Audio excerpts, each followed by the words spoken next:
नमस्कार, news 24 express में आपका स्वागत है। आपके साथ मैं हूं राशि। आइए खबरों की ओर बढ़ेंगे। आजाद से छात्र संघ मुरैना के द्वारा अनुजाति और जनजातीय छात्रों छात्राओं की छात्रवृत्ति कटौती, आगमन भत्ता और बेरोजगारी संबंधित ज्ञापन सौंपा गया। अजाक से छात्र संघ जिला महासचिव आशीष नागोरिया ने बताया कि हमारी निम्न मांगों को पूरा किया जाए। प्रदेश अध्यक्ष, संभागीय अध्यक्ष अजाक से छात्र संघ मुरैना के जिला अध्यक्ष सूरज सखवार, कार्यवाहक अध्यक्ष दिनेश दंडोटिया के अनुसार अजाक से छात्र संघ शहर अध्यक्ष राहुल खरे के नेतृत्व में SC/ST छात्रों की छात्रवृत्ति, आवास भत्ते में हुई कटौती, SC/ST छात्रों को शासन के द्वारा मिलने वाली स्टेशनरी का आवंटन न होने के विरोध में माननीय मुख्यमंत्री के नाम SDM महोदय के द्वारा ज्ञापन दिया गया और सरकार से मांग की गई कि जल्द से जल्द समस्या का निराकरण किया जाए, नहीं तो आने वाले दिनों में अजाक से छात्र संघ की जिला कार्यकारिणी आंदोलन करेगी। अनुसूचित जाति जनजाति छात्र छात्राओं की वर्ष 2021 में छात्रवृत्ति में 5,000 राशि काटकर भुगतान किया गया है, इसे प्रदान किया जाए। वर्ष 2021 में छात्र गृह योजना के अंतर्गत छात्र छात्राओं को 3 माह की राशि दी जा रही है, जबकि छात्र छात्राएं पूरे वर्ष किराए के मकान में रहकर अध्ययन कर चुके हैं, इसलिए छात्रों को गृह आवास की राशि दी जाए, शासकीय पुस्तकों का आवंटन किया जाए। मध्य प्रदेश सरकार के द्वारा भर्ती निकाल दी जाती है, परीक्षा नहीं कराई जाती है, ऐसे में परीक्षा कराई जाए। इस दौरान आशीष सिंह नागोरिया जिला महासचिव, मोनू मित्तल जिला महासचिव, आजाद छात्र संघ शहर अध्यक्ष राहुल खरे, जिला अध्यक्ष प्रजापति छात्र संघ के अलावा जितेंद्र प्रजापति के साथ तमाम लोग उपस्थित थे। ज्ञापन सौंपा है, तो सर इसके ऊपर आप कब तक कार्रवाई करेंगे और किस प्रकार से कार्रवाई करेंगे, थोड़ा इस पर दृष्टि डालें। ज्ञापन कलेक्टर साहब के माध्यम से माननीय मुख्यमंत्री जी को जाएगा, वहाँ से जो भी कार्रवाई होगी वो आप ज्ञात कर आपको बता देंगे। ओके, पहले सर आप भैया अपना नाम बताइए, आप उसके बाद आप बताइए कि आपने मतलब ये ज्ञापन किस चीज़ का कलेक्टर को दिया है और क्या मांगे रखी है। मेरा नाम आशीष नावरिया है, छात्र संघ जिला महासचिव मुरैना। ये मांगें रखी गई हैं जो छात्रों को छात्रवृत्ति दी जाती है, 5,000 काट के दी गई है, और जो आगमन भत्ता होता है रहने के लिए, आवास जो लड़के किराए से रहे हैं उनके लिए 3 महीने का आगमन भत्ता दिया गया है, जब जो पूरी साल का दिया जाना चाहिए।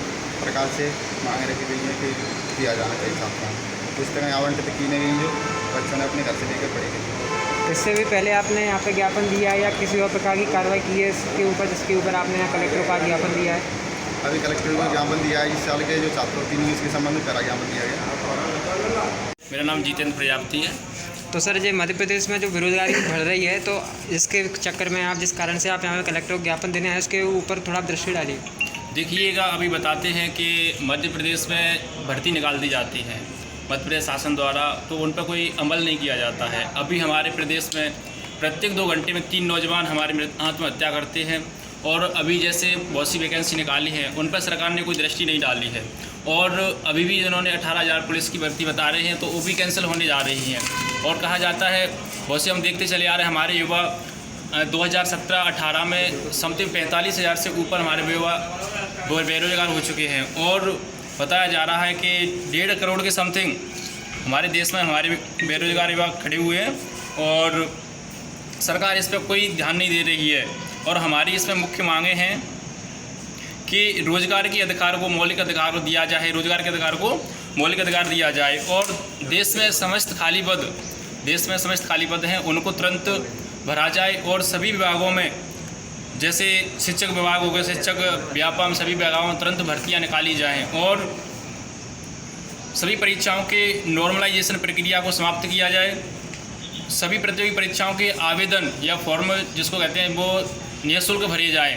ये हमारी मुख्य मांगे हैं, और इसमें व्यापक घोटाले, एग्रीकल्चर के पदों को चयन प्रक्रिया के फर्जीवाड़े को। पाली में सरोदे नगर रेलवे फाटक के पास एक नंदी का ट्रेन से टक्कर लगने से वो घायल हो गया था। मौके पर सूचना मिलने पर सुरभि गौ सेवा संस्थान की टीम ने पहुंचकर घायल नंदी को एम्बुलेंस में डालकर पिंजरापोल गौशाला पहुंचाया, जहां उसका उपचार चालू किया गया। इस दौरान कालूराम कुमावत, तुलसीदास वैष्णव, भरत पवार और स्थानीय गौभक्त मौजूद थे। जांजगीर चांपा की बात करते हैं, जहां पर बाराद्वार थाना क्षेत्र में 19 से 20 जून की दरमियानी रात 20 टन लोहे के सरिये से भरे ट्रक की चोरी करने वाले चोरों को पकड़ने में बाराद्वार पुलिस को कामयाबी मिली है। दरअसल ट्रक चालक बसंत महापात्रो ने 20 जून को बाराद्वार थाना पहुंचकर रिपोर्ट दर्ज कराई थी कि बीती रात को वो अपने घर के सामने 20 टन लोहे के सरिये से भरे ट्रक को खड़ा किया था। उसे अज्ञात चोरों ने चोरी कर लिया है। ट्रक चालक बसंत महापात्रो की रिपोर्ट पर बाराद्वार पुलिस ने थाने में अपराध दर्ज किया चोरों की तलाश कर रही थी। चोरों का पता लगाने के लिए बाराद्वार पुलिस ने मुखबिर भी लगाए। इस दौरान पुलिस को अपने मुखबिर से पता चला कि लोहे के सरिया से भरे चोरी हुआ ट्रक अकलतरा थाना क्षेत्र में है। पुलिस ने मौके पर पहुंचकर घेराबंदी की और ट्रक चोरी करने वाले 4 चोर दीपक यादव, पवन यादव, लक्की और रवि मेरी को गिरफ्तार किया। उनके कब्जे से ट्रक बरामद किया। ये 20 जून को बाराद्वार थाने में ट्रक के ड्राइवर के द्वारा एफआईआर कराई गई थी कि उसके घर के सामने से ही ट्रक जिसमें कि करीब 20 टन सरिया भी लोडेड था वो चोरी हो गया है। उसकी रिपोर्ट पर से तत्काल पतासाजी करते हुए जानकारी प्राप्त की गई और अकलतरा थाना क्षेत्र से ट्रक को बरामद किया गया है और उसमें पूरा 20 टन सरिया भी उसमें बरामद किया गया है। इसमें 4 आरोपियों की गिरफ्तारी की गई है जिनसे ट्रक बरामद किया है। ये लड़के भी अकलतरा क्षेत्र के रहने वाले थे और इनसे घटना में प्रयुक्त जो मोटरसाइकिल और जो औजार उपयोग किए गए हैं वो भी बरामद किए गए हैं। सभी को जेल दाखिल किया गया है। जनपद हापुड़ की बात करते हैं, जहां पर नगर कोतवाली के बुलंदशहर रोड पर स्थित मोहल्ला निवासी एक विवाहित महिला का मामला है। जैसे जनपद मेरठ निवासी अपने पति, ससुर और देवर, चाचा ससुर, सास पर दहेज मांगने के साथ ही देवर से अवैध संबंध रखने के लिए दबाव बनाने का आरोप लगाया है। पीड़िता का आरोप है कि उसकी शादी 5 साल पहले मेरठ निवासी आदिल के साथ हुई। शादी के बाद से ही ससुराल वालों ने दहेज की मांग करते हुए मेरे साथ मारपीट की और मुझसे स्विफ्ट कार के अलावा 10 लाख रुपए की मांग की जाती थी। मेरे पिता की मौत के बाद मेरे भाई ने मेरी शादी की थी, इसलिए मैं उनकी प्रताड़ना सहती रही। मैंने ये सोचकर कि जब बच्चे हो जाएंगे तो मेरे पति और ससुराल वालों का ध्यान दहेज से हटेगा, लेकिन ऐसा गलत निकला। पति ने मेरे साथ अप्राकृतिक संबंध बनाने शुरू कर दिए। जब मैं इसका विरोध करती तो पति सिगरेट से मेरे शरीर को दागता। मैं अपने छोटे बच्चों के कारण चुपचाप सब कुछ सहन करती रही। हद तो तब हो गई जब मेरे देवर ने मुझसे छेड़छाड़ करना शुरू कर दी और नहाते हुए देखने लगा। एक दिन मुझसे जबरन संबंध बनाने की कोशिश की। मैंने देवर की हरकत के बारे में सास को बताया तो सास ने यह कहकर बोल दिया कि ऐसा तो चलता है और इस बात का जिक्र किसी से नहीं करने की धमकी दी। सास की बात को सुनकर जब मैंने इसका विरोध किया तो मेरे पति, देवर, सास और चाचा ससुर मुझे ही भला बुरा कहने लगे। इसके बाद मेरी माँ मुझे लेकर हापुड़ आ गई। घटना के 2 वर्ष बीत जाने के बाद अचानक मेरा पति, देवर और चाचा ससुर ने मेरे घर में आकर मुझे मारने की कोशिश की। माँ के जागने पर सभी भाग निकले। पीड़िता ने पुलिस अधीक्षक से आरोपियों के खिलाफ कार्रवाई की मांग की है। नमस्कार, मैं हूं सोनू किंग और आप देख रहे हैं न्यूज 24 एक्सप्रेस। जनपद हापुड़ के आज हम दिल्ली गेट पर मौजूद हैं, जहां पर एक पीड़िता न्याय के लिए गुहार लगा रही है, लेकिन अभी कोई कार्रवाई नहीं हो पाई है। आइए पूछते हैं उनसे क्या है पूरा मामला। तो क्या नाम है आपका? सना। तो क्या है पूरा मामला? 5 साल पहले मेरी शादी हुई थी ऊंचे सद्दीक नगर में, गुलर वाली गली में। जबरदस्ती करते हैं मेरे देवर सोनू। तो कहता है इन हाथी भी को भी देखता है। मैंने अपने सास को और नंद को बताई और अपने हस्बैंड को बताया तो उन्होंने कहता है ये तो चलता है हमारे घर में। तो आप बताइए क्या है पूरा मामला? जी मेरी बहन के साथ में जबरदस्ती हो रही है। मेरी बहन ने मुझे आके बताया कि मेरे साथ में मेरे ससुराल में ऐसा ऐसा हो रहा है। मेरे देवर भी निगाह रखते हैं, सोनू नाम है उसका, देवर निगाह रखता है इस पर गंदी। इसे नाती को भी देखता है। इसके साथ में 2-3 दफे जबरदस्ती भी कर चुका है। तो हमने उनसे कहा जी नो ऐसा ऐसा बात है, तो उन्होंने इसकी नस भी काट दी थी। इतने कहने पे नो जी हम तुम्हें जान से मार देंगे, नो है तुम्हारी बेटी को। इस पर कई हमले हो चुके हैं। अब से 2 महीने पहले भी हमला हुआ है। हमने पुलिस वालों को पकड़ के दे दिया है, तो जब भी हमारी सुनवाई नहीं हुई और अब हम कह रहे हैं जी 2 महीने बाद में अब फिर हमला हुआ है इस पर। तो इसके फांसी से गला घोटा गया। जिस टाइम मेरी आँख खुली है, मैंने देखा रोल में चलिए, जिस टाइम मेरी आँख खुली तो इसकी फांसी लगा रखी थी। आंखें बिल्कुल बाहर हुआ थी। मैंने तो रोल मचाई, पूरा महल जाग हो गया। वो तीनों के तीनों भाग गए। एक सोनू था, एक उसके चाचा थे छोटे, और एक आदिल था इसका दूल्हा पति। तो क्या अब आप क्या चाहते हैं? हम बस इंसाफ चाहते हैं, जैसे हमारी बेटी के साथ में हुआ है और किसी के साथ में नहीं हुआ। ना तो मेरे वालिद साहब है, देखो मैं ही हूँ, मेरी 5 बहन है और है। मेरे 5 बहन है, 2 का मैंने बिया कराया वालिद साहब के बाद में, 3 और रह रही हैं। बताओ, बस मैं ये चाहता हूँ, बस मेरी थोड़ी ज्यादा मेरी बस प्रार्थना होए। तो ये एक पीड़िता के भाई हैं जो न्याय के लिए 2 बार पहले भी गुहार लगा चुके हैं, लेकिन कार्रवाई अभी कुछ नहीं हुई है। आइए करते हैं उनकी माता जी से बात। तो क्या है पूरा मामला? मामला यह है, मेरे बच्चे को बहुत परेशान करते हैं। वो इतनी परेशान करते हैं, उन्होंने कहते हैं उनका मार छेदते हैं, उनका जा अपने घर को। और जो घर पे आई है तो घर पे भी हमला हो रहा। एक बार तो हमने पुलिस को पकड़। कितने दिन हो गए घर आए हुए? घर आए हुए 2 साल हो गई। 2 साल में एक बार आया 13 तारीख में, जब उसे पकड़ के पुलिस को दे दिया, उन्होंने कुछ वो नहीं करी कार्रवाई। अब फिर 21 तारीख में अब फिर आया तो फिर फांसी लगाई है इसकी। हमारी चीखें निकल गई, हम चिल्लाए बिल्लाए, पूरा मोहल्ला एक उठ गया। फिर वो मोहल्ले वाले देखने लगे, वो एकदम भाग गए। एक सोनू था, एक छोटा था और एक आदिल था। तो अब आप आगे क्या चाहते हैं? हमें इंसाफ चाहिए। हमारी बच्चे के साथ में हो रहा, वो किसी बच्चे के साथ में नहीं हो रहा। मैं बेवा हूँ, मैं क्या कर सकूँ बताओ। तो ये पीड़िता की माँ थी जो न्याय के लिए बार बार गुहार लगा रहे हैं, लेकिन कार्रवाई अभी कुछ नहीं हो पाई है। देखते रहिए न्यूज़ 24 एक्सप्रेस। मेरे सहयोगी साहिल अंसारी के साथ मैं सोनू मसूदी, न्यूज़ 24 एक्सप्रेस। धोखाधड़ी मामले में उप पंजीयक सीधी रजिस्ट्री लेखक और जमीन विक्रेता पर 420 का मामला पंजीबद्ध किया गया। अर्चना तिवारी पति पवन तिवारी उम्र 40 साल निवासी दक्षिणी करोंदिया ने शिकायत की थी कि हरिलाल साहू पिता जमुना प्रसाद 27 वर्ष से एक भूमि मैंने 5 फरवरी 2020 को खरीदी थी। इसे हरिलाल के द्वारा 1 सप्ताह के भीतर ही 11 फरवरी को पुनः लाभ कमाने के लालच में अखिलेश साहू निवासी महाराजपुर को बिक्री कर दी और पुलिस ने धोखाधड़ी के आरोपी हरिलाल साहू और इसके साथ ही एक ही भूमि को दोहरा लाभ कमाने के उद्देश्य से 2 अलग अलग व्यक्तियों को बेचने के आरोप में गिरफ्तार करते हुए वैधानिक कार्रवाई कर सीधी जेल दाखिल किया है और तत्कालीन रजिस्ट्री लेखक मोहित मिश्रा के साथ ही उप पंजीयक दुर्गावती सिंह टेकाम पर भी मामला दर्ज किया है।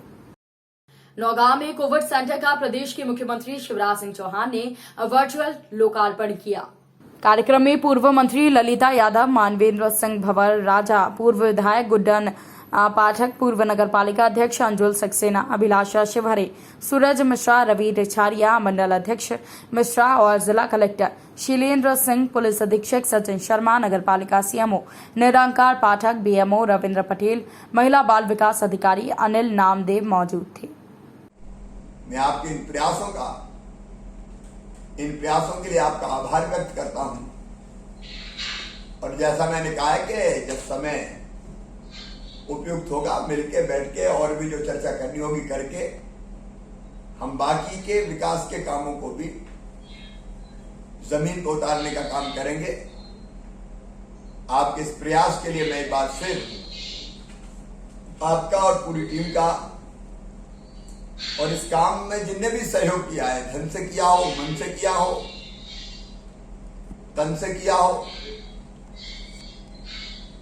मैं सभी को धन्यवाद देता हूं। प्रशासन का सदैव सहयोग आपको मिलता रहेगा। बहुत बहुत धन्यवाद।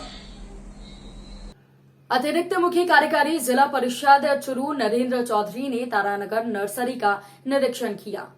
वनपाल राजेंद्र सिंह मालदार ने निरीक्षण के दौरान नर्सरी के बारे में जानकारी देते हुए बताया कि मनरेगा वन विभाग नर्सरियों में 4 लाख पौधे वृक्षारोपण के लिए तैयार किए गए हैं। इस पर डॉक्टर चौधरी ने कहा कि मनरेगा में 4 लाख पौधे करना अनुकरणीय काम है। इसको पूरे राज्य में रोल मॉडल बनाया जा सकता है। वनपाल ने आगे कहा कि इस वर्ष तारानगर भालेरी मेघसर नर्सरी में छायादार, फूलदार, फलदार औषधि पौधे स्थानीय परिस्थितियों को ध्यान में रखते हुए तैयार किए गए। इस अवसर पर बीडीओ संत कुमार मीणा, वन रक्षक महेंद्र सिंह, ताने खान आदि उपस्थित थे। आज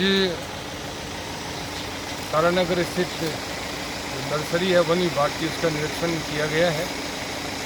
आज विश्व योग दिवस पर पूरे राजस्थान में चूरू जिले में भी जो है पौधारोपण की शुरुआत की जा रही है। इसके तहत आज यहाँ पर नर्सरी का अवलोकन किया गया, जिसमें विभिन्न तरह के जो पौधे हैं, औषधीय पौधे और विभिन्न और गुणकारी जो पौधे प्लांट हैं, उनका निरीक्षण किया गया। बहुत ही बढ़िया डेवलप कर रखी है। और यहाँ पर जो मेघसर, तारानगर और भालेरी 3 जगह वन विभाग की नर्सरी है, जिसमें पर्याप्त संख्या में पौधे डेवलप किए जा रहे हैं, इनकी अच्छी सी सार संभाल की जा रही है। इसमें नरेगा के तहत हमारी जो विकास अधिकारी की महोदय की टीम है वो भी बढ़िया काम कर रही है। जांजगीर चांपा जिले में ग्राम पंचायत हिडरी के तालाब में डूब जाने से एक युवक की मौत हो गई। पूरा मामला जांजगीर चांपा जिले की ग्राम पंचायत हिडरी का है, जहां पर भोलाराम यादव पिता श्यामलाल यादव के द्वारा थाने में रिपोर्ट दर्ज कराई कि उसका भाई पीताम्बर यादव का रामसागर तालाब में डूब जाने से उसकी मौत हुई। इस पर पुलिस ने जांच शुरू की। जांच के दौरान मृतक पीताम्बर यादव शौच के बहाने निकला था। बारिश होने के कारण तालाब का पार गीला था, जिसे फिसल कर रामसागर तालाब में गिर गया और उसकी मौत हो गई। सर बताएंगे जो हिडरी में पानी में डूब के इसके बारे में। आज दिनांक 22/6/2021 को सूचक भोलाराम यादव पिता श्यामलाल यादव साकिन हिर्री थाना उपस्थित आकर रिपोर्ट दर्ज कराया कि इसका भाई पीताम्बर यादव रामसागर तालाब में डूबने से फौत होने की सूचना पर थाना में मर्ग पंजीबद्ध कर शव पंचनामा किया गया। जो शव पंचनामा में पाया गया कि पीताम्बर यादव दिशा मैदान करने के बाद में धोने के लिए रामसागर तालाब के पास जा रहा था और फिसलने के बाद औंधे मुंह पानी में डूबने से दम घुटने के कारण उसकी मौत होना पाया गया।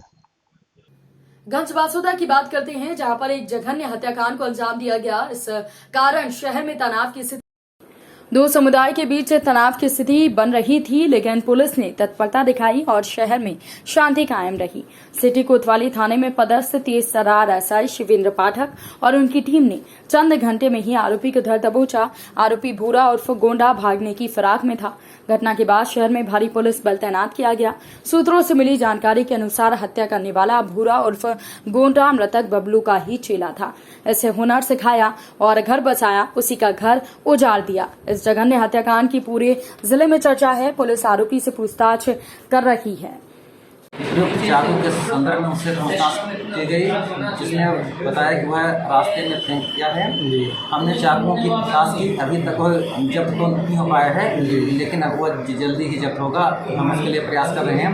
घटना में प्रयुक्त मोबाइल फोन, जो मृतक का मोबाइल फोन था, वह उसको हमने घटनास्थल से जब्त किया है, जिसमें मोबाइल में फोन रखे हुए हैं। घटना में लगभग सर और कितने लोग शामिल होंगे, ये कोई ऐसी जानकारी आई सामने? आरोपी भूरा गुण यह बता रहा है वह अकेले ही था, लेकिन जो प्रत्यक्षदर्शी हैं वह केवल भूरा गुण को ही पहचानते थे।